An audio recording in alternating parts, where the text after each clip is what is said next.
Okay, welcome everybody. Thank you so much for making the time to join today for our quarterly feature showcase. Now, I'm dying to talk you through the history and the future of leadership, but that's a different presentation. Those of you that are interested in that side of things, please do feel free to reach out to me and I will talk to you all afternoon about how leadership's changing and the role that Yapster is playing that. Today, we're here to talk about performance communications. So what are performance communications? Well, performance communications are part of our overarching objective to help you deliver your business plan. How do we go about doing that? Well, we do it through our mobile messaging application. It's an iPhone or Android app that all of your colleagues download. That principally allows you to do a few fairly simple but immensely powerful things. Firstly, from the news tab, that sort of private LinkedIn-like experience, you as a leader of your organization can post video or picture or text or all of those combined type content to tell your culture or operating story at scale to every member of your organization. And equally, every member of your organization, if you give them permission, can similarly post to the newsfeed to recognize one another and to reinforce those cultural and operating plans. We also have one-to-one and group messaging through the Yaps part of the product. This allows you to send targeted individual messages to colleagues or to speak to small groups of colleagues on a two-way basis through their personal smartphones. We can send messages to a role group, all assistant managers or all managers, for example, or a site group, everyone in the Manchester Piccadilly site, for example. That enables us to have incredibly rapid and quite personal relationships with people on a distributed basis at scale. Again, when we're trying to deliver a business plan, when we're trying to perform, the focus of today's presentation, being able to build real relationships with people in addition to talking at scale, critically important. And then the third strand of the Yapster product strategy for helping you hit your business plan is an increasingly wide and deep suite of industry integrations. We effectively allow you to drive productivity in your organization by leveraging the best of breed point solutions that you've put in place to drive your learning agenda or your reward and recognition or your benefit strategy. All of those point solutions, or many of them that are dominant in the hospitality and retail sector and other associated sectors like supply chain, more and more of those platforms are already integrated with Yapster. And so we're able to help you get more value from those systems by bringing them into your company communications system to maximize their benefit. Performance communications has a leadership element to it, and we'll talk about the role of leaders in performance communications in the context of sales gamification in a moment. But we wanted to take it up to that next level. And those of you that have been on recent feature showcases will know that gamification is not a new concept for us. What I'm presenting today with a very special guest shortly is the next generation of our KPI gamification feature. We're calling it the Formula 1 Leagues format. And it differs from what we did before, which was a tournament format in ways that I'll talk about shortly. But effectively, Yapster now not only lets you lead and communicate across your whole organization, but it lets you turn data into social scoreboards and games that really drive performance in a very hard, real way, in addition to the sort of soft benefits that you would get from more effective cultural alignment and leadership in the traditional Yapster product. So how does it work? Well, fortunately, for those of you that embraced the very first version of gamification and have been working with us as we've innovated to continue to extend this module, it's broadly consistent with what you've known before. So the first thing that we do is we have to pick a game measure. So what does that mean? Well, it depends on your business. It depends on what your commercial strategy is. We work in hospitality, retail, and supply chain with a bit of care. In those industries, you've all got very different brand propositions. Some of you are high-end, some of you are mass market and have different approaches to sales.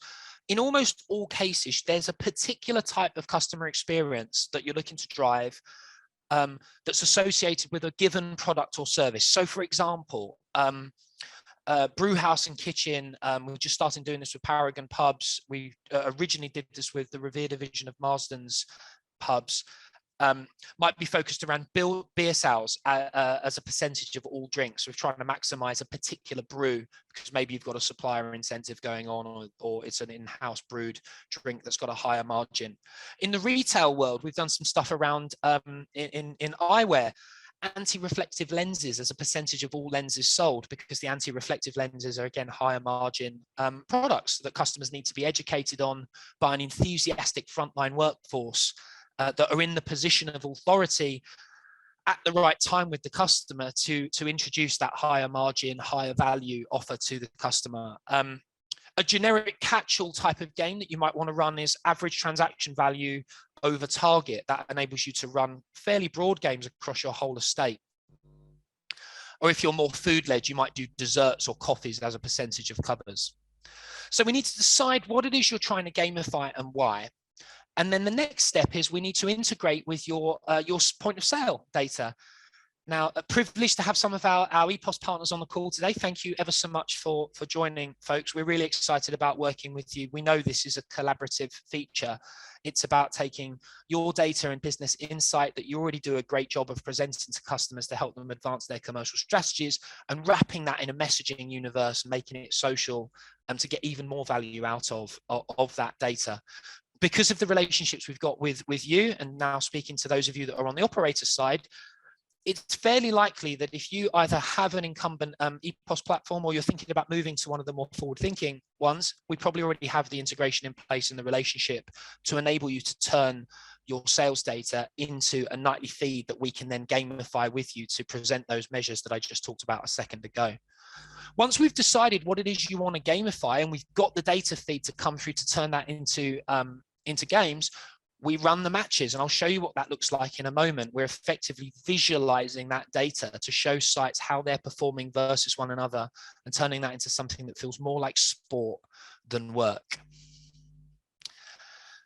And then you've got to engage. So I started this presentation by reminding you that we're a leadership platform. We're the microphone, you're the band.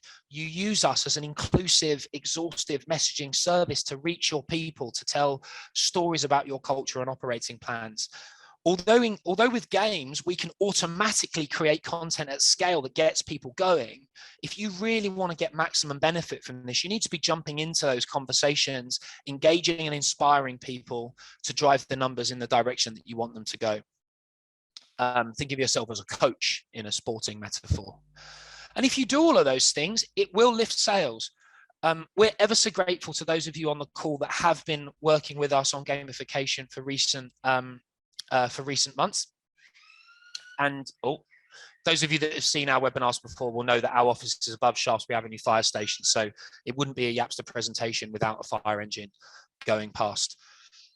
So if you do all of the things I just talked about, you will see a sales lift, because we now have enough customers across enough operating environments to prove that almost every time we do this, it lifts engagement, it lifts sales. Okay, right, purpose of today. So what are league style games? When we talk about league style games, we're contrasting league style with tournament style, which was the original version. When I get my very special guest on, we'll talk about why that's important, difficult, and different. For now, just let me show you the image that's up on screen. Now, I appreciate that many of you that are on the call will not necessarily be F1 fans. Those of you that are Netflix subscribers may have sort of got into F1 recently through the Drive to Survive series. If you're a Netflix subscriber and you haven't watched it, check it out. It's very cool. But whether you're into F1 or not, it doesn't matter. What we've agreed internally in Yapster is that we will gamify whatever you want us to within reason, sales, NPS, other commercial metrics as we go through time. But because our duty to you is to make this easy and to make your frontline colleagues engage without you having to launch a full training academy every time you want to innovate, we decided that it was easier if we could launch games that tended to follow an existing sporting metaphor. Because what that means is that we can tap into the familiarity of your workforce with the given sport. Doesn't mean everyone's going to know it, but some people will know it, rather than trying to teach them the new rules and scoring methodologies from something that we just invented together. So the first thing that we did was we introduced a Formula One format. And the reason we did that was not because we love cars, but because actually it's an incredibly inclusive, dynamic way of running a league format. So what I mean by that is in Formula One, you have a racing season. Most of you will know who Lewis Hamilton is from the news in recent years and sports personality of the year and the like. So Lewis Hamilton, the reason he keeps winning Formula One, or did until this season, was because through the course of a season, they race every couple of weeks. So they have X number of races in a given season. And depending on where the driver places in each race, they get a certain number of points that then rolls up to their league position. And so bear with me, if you're running an operational business, what you're now able to do with the Yapster League gamification module is you're able to keep everybody included across your estate, whether you're running competitions between colleagues or between sites. You can decide how frequently you want matches or races to take place. So in the example I'm going to show you, we run a race every day across the course of a 14-day season. So 14 races across 2 weeks. Now, what happens if you can look at this league that gets presented in Yapster? I've expanded it so you can see it nice and easily. It's a bit more compressed than this on your phone. Every day races are raced and then won and lost, and people come in the middle and down towards the bottom. People are motivated to get off the bottom or to try and get to the top, depending on where they place. Some of your small sites, a win for them might be getting off the bottom. What they're able to see is every day, how did their transactions rate against their colleagues, against the measure that you're trying to incentivize them to improve. And depending on where they place relative to their other peers, that will determine how many points they get. What does it look like in the app? So the first thing for you to see here is that what I would really like you to notice is that all of this is automated. Many of you watching will have colleagues in finance or ops that spend a lot of their time messing around with spreadsheets, trying to create leagues and incentives, and then they email them to the site and the manager forgets to send it to everyone, or they print it on the staff door, and it's just a bit naff. In Yapster, because we've set the games up properly and we've taken an automated feed, our guide dog profile will create chats for you automatically, as you can see here, and will explain to every site, every colleague, what it is that they're participating in from a games perspective. So if you look on the screen, you'll see in this particular example, there are 17 sites, 17 participants, but it could be 17 colleagues participating in 7 rounds over the course of the week. And it explains the scoring methodology. Now, classic Yapster, right? We're a communications app that feels like a consumer style app. So people can message each other, they can GIF, they can photograph, they can video. In the gamification experience, what we've seen is that GIFs are king and queen. All of the games that those of you that are already on the module have been running are very, very GIF heavy, and it's hilarious seeing people use GIFs to banter with, communicate with one another, to motivate each other. And then what will happen is in between, so you get an automated message from the guide dog explaining what's going on. Then the teams are selling, competing, having some fun, messaging in free form as you've just seen. And then in that same chat, periodically, the guide dog persona will automatically, again, no role for your finance or operations people, distracting them, doing things late or poorly. The guide dog will automatically come back in and say, okay, the last round is done. These are the scores. You can see on the screen here, we'll preview the top 5 participants from the last race. Teams will then be able to click the URL. Again, I've expanded it so that it's easier to see. And they'll be able to see where they're placing based on the points that they just accumulated in the race just gone. And then again, we're back to it. The bot will come back in and automatically launch the game for the following day. The teams get back in front of the customers, delivering amazing customer experiences, maximizing the commercial numbers that you're looking to see maximized. And then again, the guide dog comes back in automatically and tells them where they placed. So that's a really rapid whistle-stop tour of the module. Now what I'm going to do is stop screen sharing and invite the brains of the operation, Craig McMillan, my original co-founder in Yapster, to join us on the call. Craig, thanks for making the time to do this. I know you love presenting. My favorite thing. And the only thing I haven't talked so far to the group about is how and why this sort of differs from tournaments. So I know we didn't prepare this, but again, I know you love presenting and not preparing. So in your own, like, how do you think about leagues in terms of that being different from tournaments? Like, why was it that you were motivated to create this new format for our customers?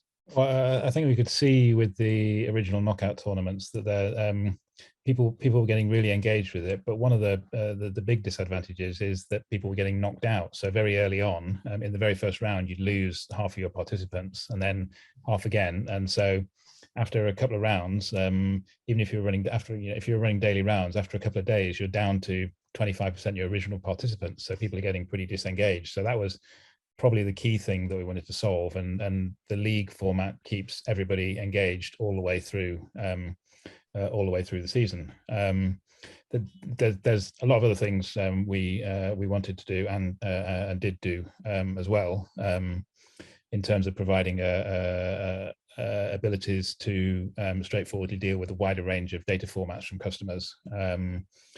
And to deal straightforwardly with much bigger organizations. So we've run these games with customers we've run a season with customers with around 100 sites, and we provide a way of splitting those sites into divisions and then running the whole thing just as one bundle. So the administrative burden is much reduced. But I think the principal motivation was actually around keeping people engaged. It's been such a trip for me, like the customers that have allowed us to be watchers in the games, and seeing them use the functionality that we originally built together all those years ago for like unstructured communications, just ad hoc, and seeing that sort of applied to the games format's been pretty cool, right? It's been really brilliant. I keep an eye on the ongoing games at the moment, and just sort of dipping into the conversations and seeing the energy in them is great. Yeah, great to see the product being being a lot of fun actually. Yeah, I totally agree. So talk to me about the future of games then, because a lot of the people that are going to be watching today are going to be picking up with me afterwards and saying, okay, this sounds cool, let's get going. I appreciate that you've streamlined it, but we're going to be under pressure in 12 weeks to show them something else that's new and cool, and then again in 24 weeks after that. So how are you thinking about the evolution of games over time? Well, there's a few things. The thing we're working on right this minute is improving the administration capacity, so that in the beginning, so that we can help customers administer their games, and shortly, so that the customers themselves can, at the very least, begin to take an existing game and run another copy of it, or make minor changes to it. Beyond that, we've got a long program of additions, including the original knockouts had some primitive but pretty cool charts, which charted progress of the participants over the period of a round. And we took those out for the leagues because we had enough to do. We're looking at reintroducing those because that gives a sort of extra dimension. You can get a day by day, blow by blow view of how how the competition is evolving. We're